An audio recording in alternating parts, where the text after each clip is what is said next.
Okay, so it's 11 o'clock, and I know this might take a little bit longer than sometimes, so I will get started.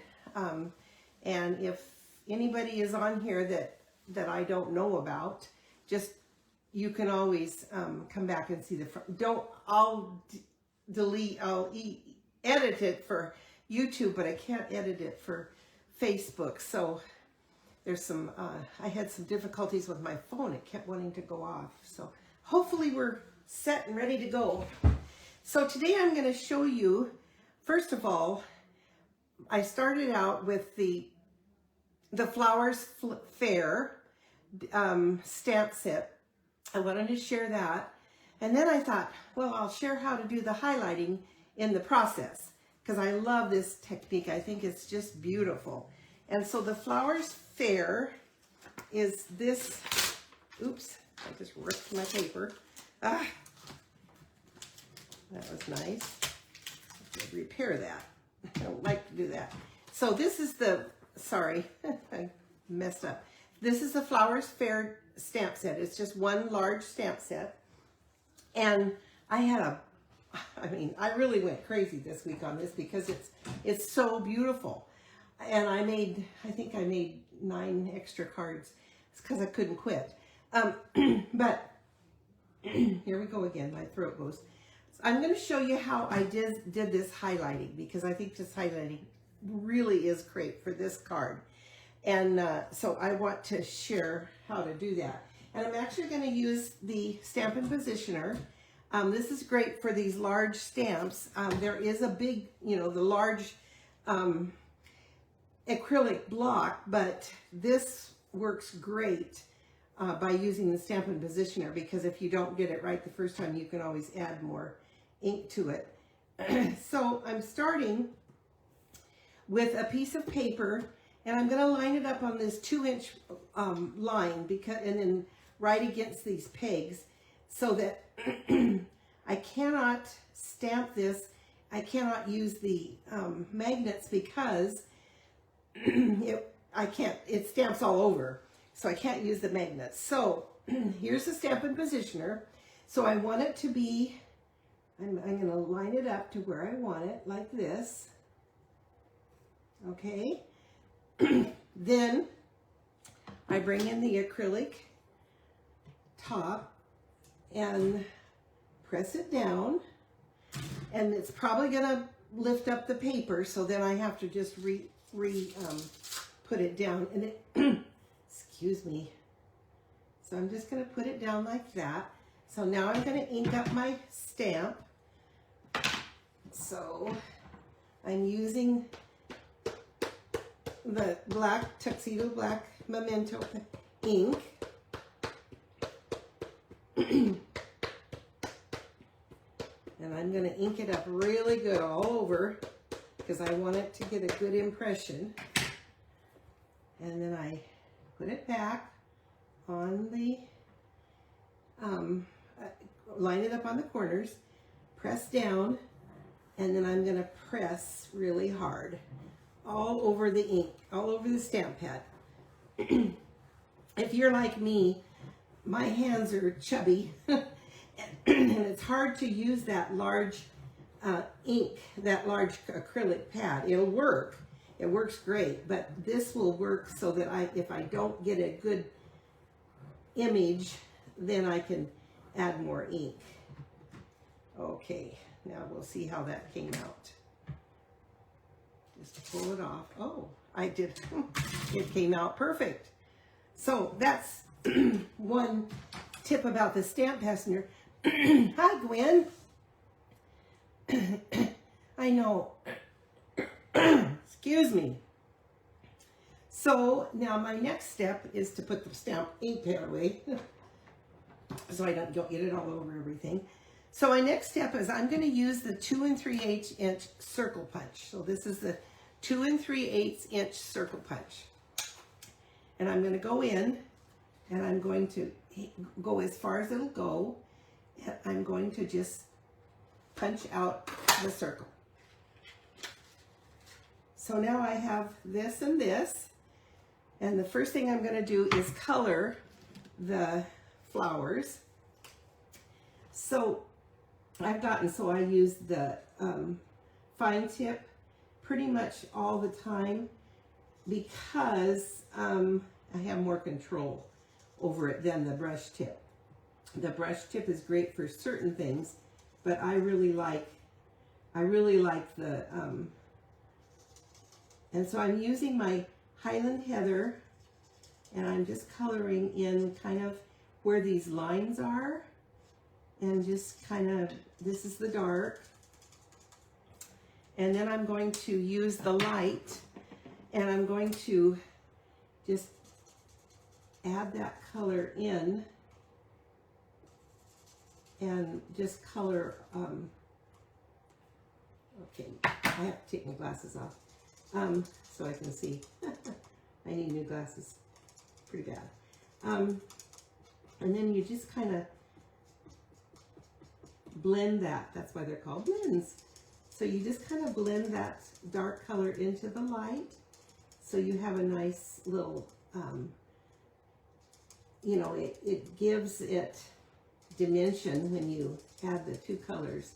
I'm not an artist, and so for me, I just kind of watched other people do it, and it's kind of the way I have learned to do it. So let's do this one. Well, this is part of the other flower, so I'm just going to add just a little bit of dark here, and then we'll go to the light, and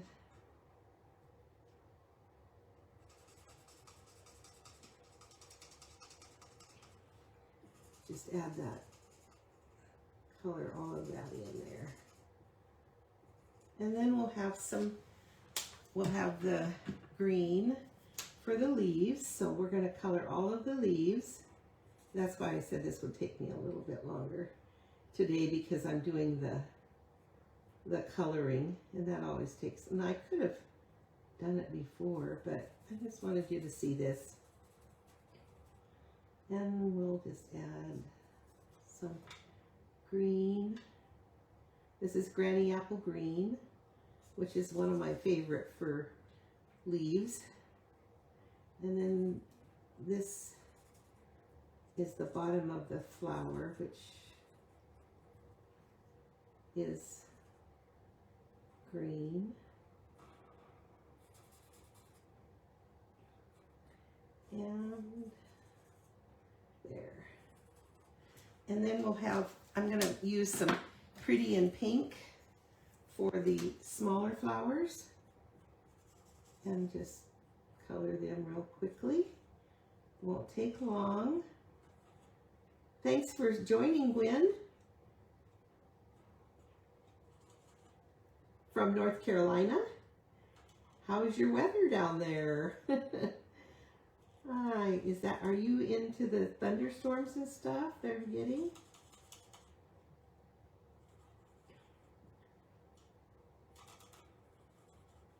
We're getting rain today. So I didn't walk this morning because I don't like walking in the rain. And I'm going to use some Darling Duckling for the center of those flowers. Okay, there, I got it all colored. Now I'm going to use, I use Spotlight on Nature, the dies that are called Spotlight on Nature. And these are beautiful dies, and they're still, the stamp set is gone, but these dies are absolutely gorgeous, I think. And so I use that, and I'm going to add this. This is what you do, is you kind of separate it and spotlight it. So I'm going to add that here. And then I'm going to put some dimensionals on the back before I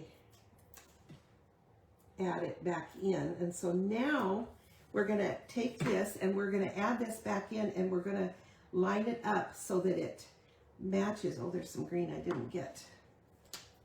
Gotta get that. I didn't think that was the leaf, but it is. So we'll line it up so that it's pretty even. So you can see where this flower right here is, that's where I'm lining it up. I'm lining it up right on this flower. And yeah, that looks pretty good. Okay, so I'm just going to set that down, and then I'm going to add that, okay, where's my, to my cardstock. First of all, I'm going to add this piece to my cardstock. First of all, to the Highland Heather. I'm getting ahead of myself. I better move that. So I'm going to add this to the Highland Heather and then to the cardstock, and then we'll add the piece back in. Oh, wow. Snow. Ah, 83 today. Oh, wow. Wow, you guys have got summer already. Isn't that cool? Are you happy? I would be. So I'm adding this here. And then now I can put this on. So I'm going to line it up very carefully. Rain, Diane. Oh, yeah. You're like we are in Pendleton. So I'm going to line this up. Before I put it down, I make sure that it's covering all that. And so now it is actually popped up, and it actually just highlights just part of it. Isn't that cool? I just love this technique, and I haven't done it for a long time, so this was fun to do. So now I'm going to add this to the card. It's just a really quick and simple thing to do. It just takes a little time to color, but you just color that little part that you've highlighted, and isn't that neat? I love it. And then I use the banner sayings. This is a new stamp set that goes with the triple banner punch, and so I cut it out with the banner punch. Pop this up, and I'm going to pop it up. I can't thank you enough. And then I'm going to pop this up on the bottom here and just line it up with the edge of this, the white. There. Isn't that neat? Oh, yeah. So I've got it on the cardstock, and then, so isn't that cool? You could do that with any, it doesn't have to be a large stamp. You can just do it with any stamp, and you could do a smaller portion, you could do a larger portion, whatever, you know, works. You could use dies to cut it out and color it. And I just love that look of just highlighting a part of it. So I hope you enjoyed that. That's really fun. Now I'll show you the other ones. I kind of went crazy this week. Yes? Oh, Gwen, that's funny. You sound like Oregon. We're that way too. Like Rebecca said, Bend is Central Oregon. And I am actually, thank you, Gwen. I'm actually in Eastern Oregon, and we get milder weather than Central Oregon because Central Oregon is close to the Cascades, and they have snow. April 1st, and that's not an April Fool's joke, right? So here are some other ones I made with this Flower Fair. Don't say that too fast. Flower Fair designer series paper. I mean stamp set.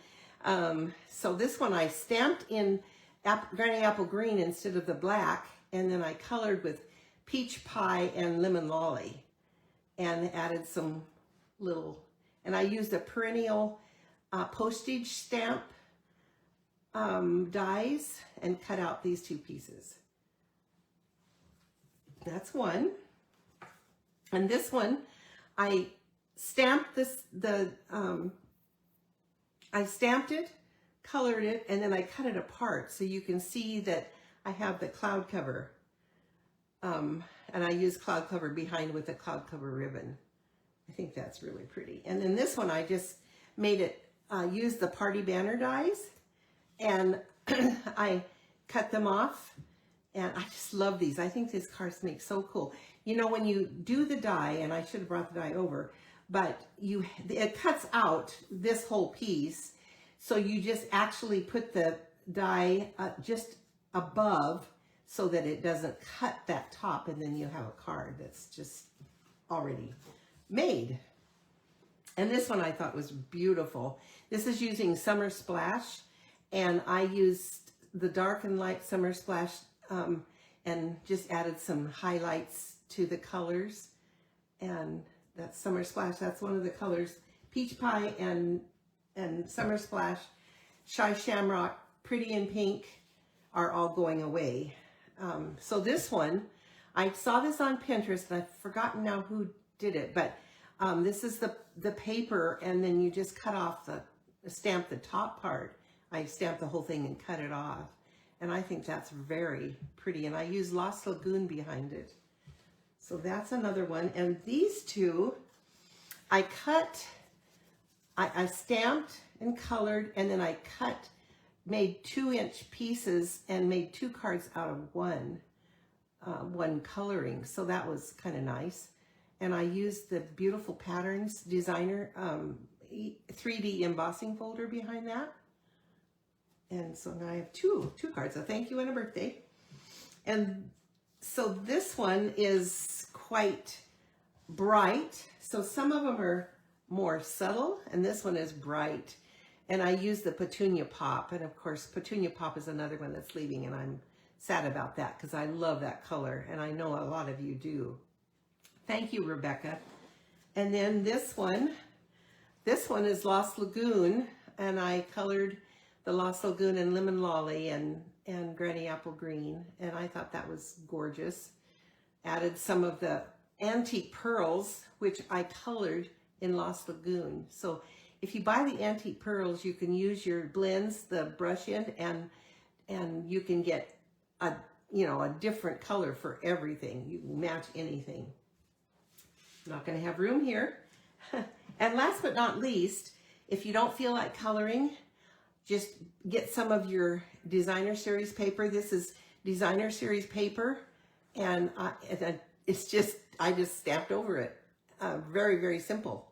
If you don't have time to color, but you want to use something and then you just stamp on Designer Series paper. It looks like I did color it or sponged it, but I didn't. I just left it. So anyway, some cool ideas. And so here are all of the cards that I made. I don't know if you can see them all. Yeah, you can, I guess.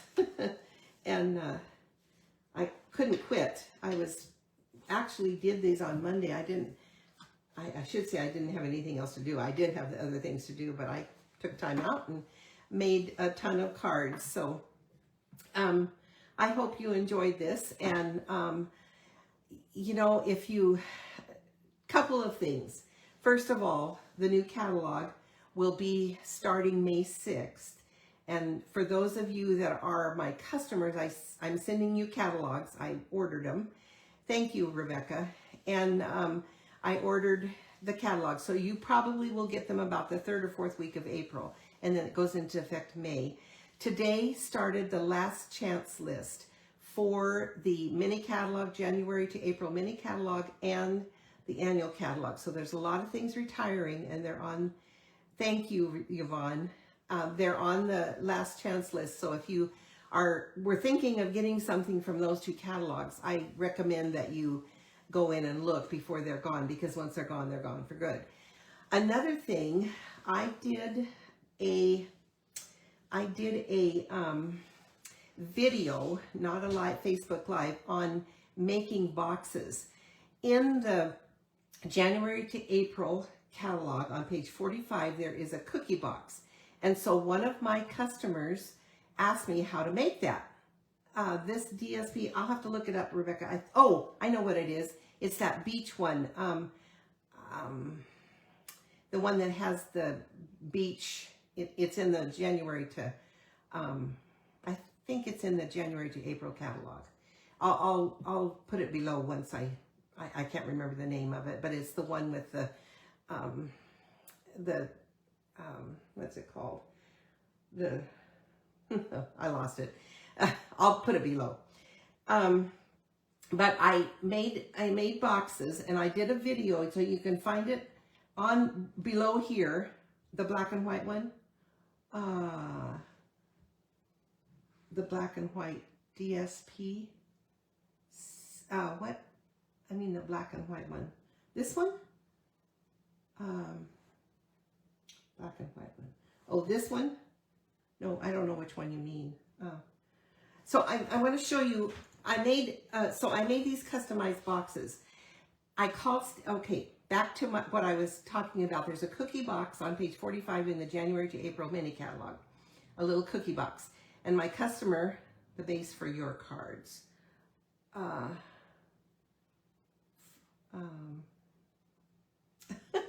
don't know, I lost it. Anyway, so I made this video so you can see it. It's below here, or you can go on YouTube and look up Jan's.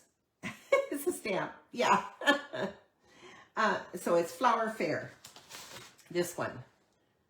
And so I made the boxes. I called Stampin' Up and asked them if they had the measurements for, we can always get the measurements, and most of the cards that are in the catalogs, we can get we have a resource that we know what they made, but they did not have the measurements for the box. So I started experimenting and doing a little research, and I found a video from one of the Stampin' Up people a few years ago, and she made this this cool box and how to make these cards and to make these boxes. And there's I share with you how to customize it to what you want. So I made these boxes. So this is the box I made on the video, and it'll hold cookies, it'll hold candy, and just depending on what size. And so so I had the idea to make my grandchildren some Easter boxes, and I filled them with chocolates. So these are the little Easter boxes that I made. They're 3 by 3 and they're 1 1/4 inch. So I could have made it a little smaller, but I wasn't sure what candy I was going to put in it when I made them. So these are the boxes, and I used the Easter Joy designer series paper, and I made these up in about an hour. I made 10 of them, and they're really fun and easy. These have windows in them, so you can see what's inside. You could make them bigger, and put chocolates in them. Buy a box of chocolates and make 3 or 4 so that they go farther, you know. And so anyway, I thought I would share these with you. I think they're just absolutely darling. And if you want to see how to make these, and I actually have a PDF. If you go down below this, and it's on there, and there's a link to the PDF. There's actually a PDF I made as well as the video. So watch the video, and then you've got the PDF right there too. I made 10 of these in about an hour the other night, and so I can't wait for my kids to get them. So I have 5 grandchildren here, and then 3 children and my husband, and so I had to make, one for everybody. So I had fun making these. So if you are interested in making boxes and want to do something special, these are great. Mother's Day, Father's Day, you could use, masculine paper, put some chocolates in, or it doesn't have to be candy. It can be anything. Say you bought a piece of jewelry for somebody and you wanted a special box. And one of the boxes I made is this, and I think this is just absolutely gorgeous. This is a lovely and beautiful designer series paper, and you could make something, this could be a wedding. This literally could be a wedding box that you would give to someone for their wedding and put something special in it. So anyway, just thought I would put a plug in for that video. So I think you will really like it. Thank you, Diane, and thank you, Rebecca. Thank you, everybody. That's it for today. Let's do chocolate. You're right. That's what I did. I did chocolate Easter eggs. So anyway, I hope you have a great day, and I hope that I have inspired you. You don't have to go out and buy this stamp set, but you could use it for any stamp set to make this card that we made today. So if you have any questions, leave them below, and I will share the measurements for this card, and then eventually they will all be on my blog. And I don't know if you are signed up to get notices when I blog, but if you go to Jan's Stamping Creations, just do a search. That's my blog, Jan's Stamping Creations. and it's all one word, all little letter, lower.com. And I put all of these Facebook Lives on my blog so that you will see, you can see the different cards and all of the things that I do. So anyway, all of you have a great day, and thank you, Gwen. Thanks for coming today. And those of you that are here and didn't comment, thank you also. And if you share, then I will send this card to someone who shares. Okay, have a great rest of your week. Thank you.